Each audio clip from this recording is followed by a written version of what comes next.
Okay, so welcome to this next screencast that's going to go through an assessment that I created using Minecraft.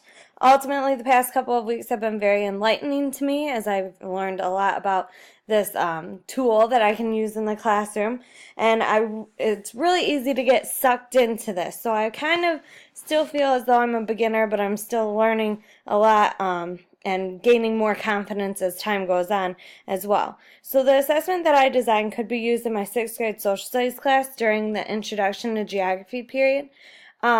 Here I have an information sign. I'm having a little bit of difficulty figuring out how to access the information that's on there, but I did type up some instructions.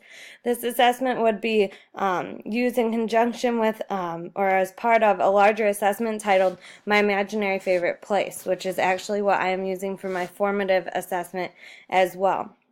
At this point, students would have already created their imaginary favorite place, a map of it, and learned about the 5 themes of geography. All of this information is provided on the information sign that is here that I unfortunately cannot access at the moment.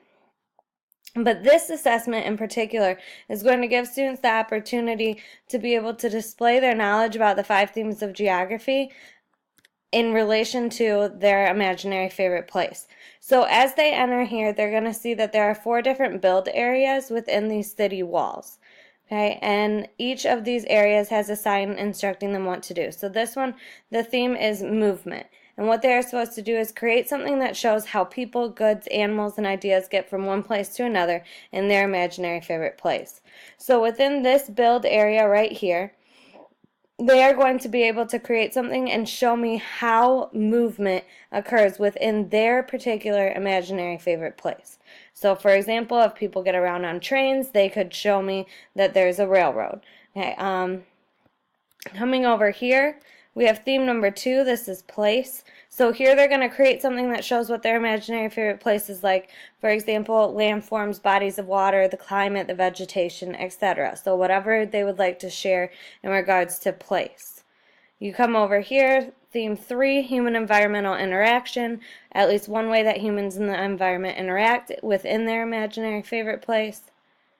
And then area 4 is their choice. So here they're going to create something, their choice, whatever they would like, that represents their favorite part of their imaginary favorite place. So this is their place that they have created, that they've come up with. Obviously, they're going to have something within it that they really like because it's theirs, and they can display their favorite parts of their place here. Okay? So this is a lot of what the students are going to be creating, not too much of what they're going to be consuming from me, the teacher. As they do this, they're going to be showing their understanding through their creations, and I would be then assessing their learning by reviewing what they built and ensuring that it matches up or meets up with the criteria of each theme. I think there are a lot of advantages in using Minecraft in general, but using it in this assessment in particular is extremely beneficial, I think.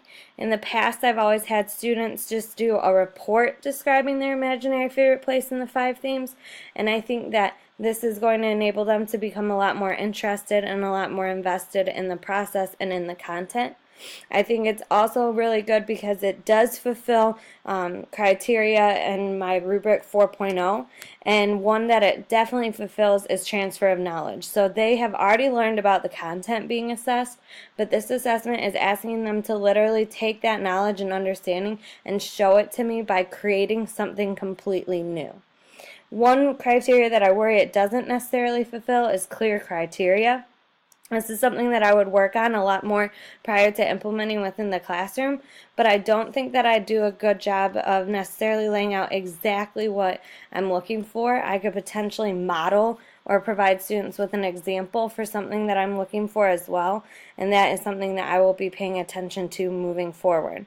So in the end, I really love this assessment, I love this tool, and I look forward to using it even more.